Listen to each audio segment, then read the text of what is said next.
Hello students, welcome to Deepshikha technical classes. आज मैं आपको लिमिटिंग डेप्थ फैक्टर निकालना सिखाऊंगी। तो चलिए जानते हैं लिमिटिंग डेप्थ फैक्टर कैसे निकालते हैं। तो यहाँ मैंने एक रेक्टेंगुलर कंक्रीट का सेक्शन ले लिया है। तो मैंने उसके डायमेंशन दे दिए और उसका विड्थ ऑफ बीम और डेप्थ मैंने दे दिया है। और उसके लिए स्ट्रेंथ आएगा जैसा कि उसके एजम्पशंस में बताया जाता है, वैसा मैंने लिख दिया है। तो वर्किंग स्ट्रेस मेथड की तरह ही लिमिट स्टेट मेथड में भी जब उसका लिमिटिंग डेप्थ फैक्टर निकालते हैं तो हम उसके लिए सिमिलर ट्रायंगल का रूल फॉलो करते हैं। तो ये दोनों ट्रायंगल्स जो होंगे वो सिमिलर होंगे, तो उसी के अकॉर्डिंग हम यहाँ पे निकालेंगे। तो XU upon 0.0035 is equal to D minus XU limit. यहाँ पे ये लिमिट ही होगा, XU limit upon 0.87 Fy upon ES plus 0.002। ये और ये मतलब कंफ्यूज मत होइएगा।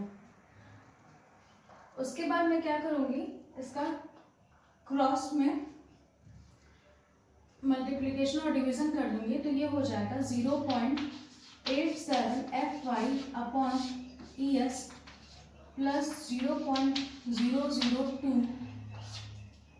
Upon 0.0035 is equal to D minus XU limit upon XU limit. अब हम क्या करेंगे, 0.87 Fy upon ES plus 0.002 upon 0.0035 is equal to D upon XU limit minus 1, because XU limit upon XU limit it comes out at 1। तो अब हम क्या करेंगे, इस -1 को इधर ले आएंगे तो ये +1 में हो जाएगा। तो 0.87 Fy upon ES plus 0.002 upon 0.0035 plus 1 is equal to D upon XU limit.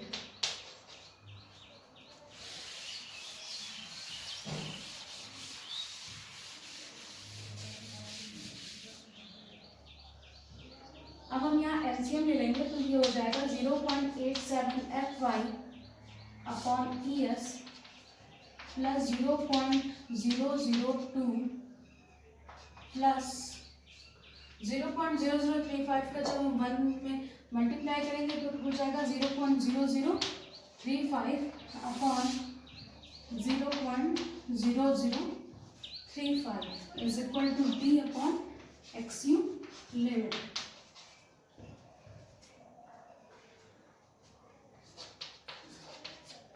Now 0.87 Fy upon ES plus 0.0055 upon 0.0035 is equal to D upon XU limit. अब हम न्यूमरेटर को डिनोमिनेटर में चेंज कर देंगे।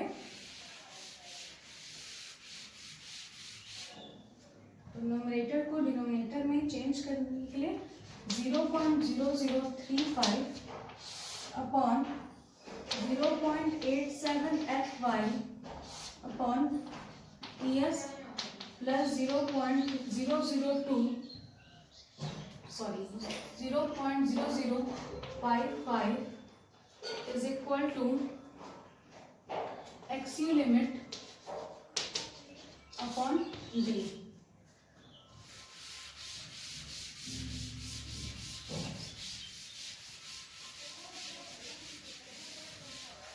अब हम D को यहाँ पे मल्टीप्लाई कर देंगे और साथ ही ES की वैल्यू यहाँ पे पुट कर देंगे। चाहे ग्रेड ऑफ स्टील कोई भी हो, ES की वैल्यू हम हमेशा से पढ़ते आए हैं। ES की वैल्यू 2 × 10⁵ न्यूटन पर mm² ही होती है और यही हम यहाँ पे पुट करेंगे। तो हम ES की वैल्यू यहाँ पुट करते हैं और D को इधर क्रॉस मल्टीप्लाई करते हैं, तो हो जाएगा 0.0035 into D upon 0.87 FY upon 2 into 10⁵ plus 0.0055 is equal to XU limit.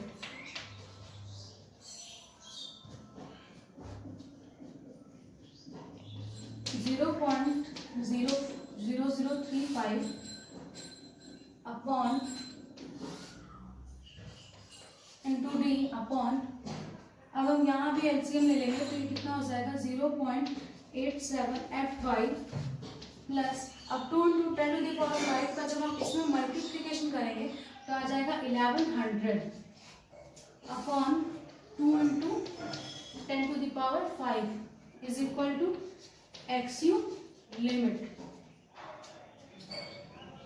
अब हम क्या करेंगे, इस 2 इंटू 10⁵ को हम न्यूमरेटर में ले आके मल्टीप्लाई कर देंगे,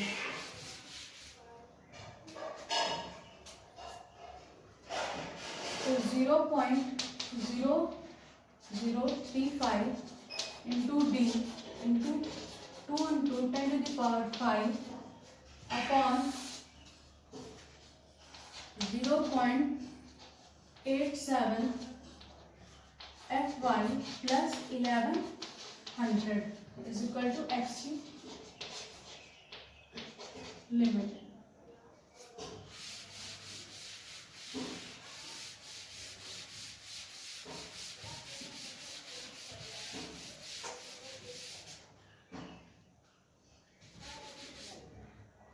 तो अब इसमें मल्टीप्लिकेशन करेंगे तो हमें कुछ वैल्यू मिल जाएगी 700 into D upon 0.87 FY plus 1100 is equal to XU limit.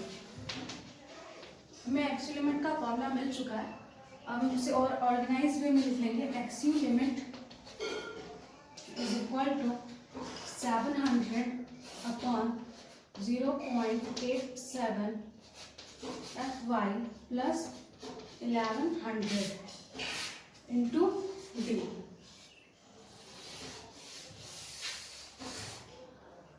तो ये हमारा XU लिमिट यानी limiting depth factor, limiting depth का फॉर्मूला है कि हम लिमिटिंग डेप्थ कैसे निकालते हैं।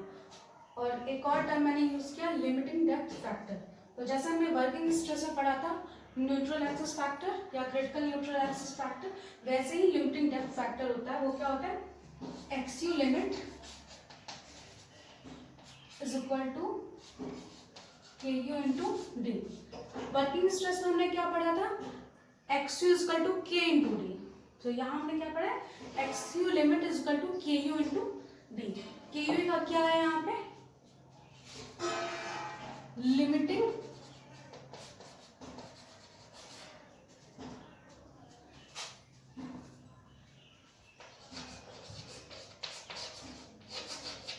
डेप्थ फैक्टर है, जो कि केवल और केवल ग्रेड ऑफ स्टील पे डिपेंड करता है। वर्किंग स्ट्रेस मेथड में भी जो हमारा क्रिटिकल न्यूट्रल एक्सिस फैक्टर था वो केवल और केवल ग्रेड ऑफ स्टील पे भी ग्रेड ऑफ स्टील पर निर्भर करता था, वैसे ही यहाँ पे भी जो हमारा लिमिटिंग डेप्थ फैक्टर है वो केवल और केवल ग्रेड ऑफ स्टील पे ही निर्भर करेगा।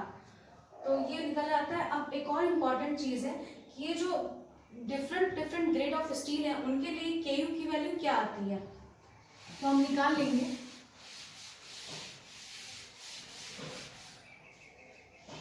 और Fe 250 Fe 250 के लिए जो हमारी KU की वैल्यू होती है, KU इसका जो फॉर्मूला होता है 700 अपॉन 0.87 FY प्लस 1100। जब इसमें FY की जगह 250 यानी 250 हम पुट करते हैं तो हमें KU की जो वैल्यू मिलती है वो मिलती है 0.53।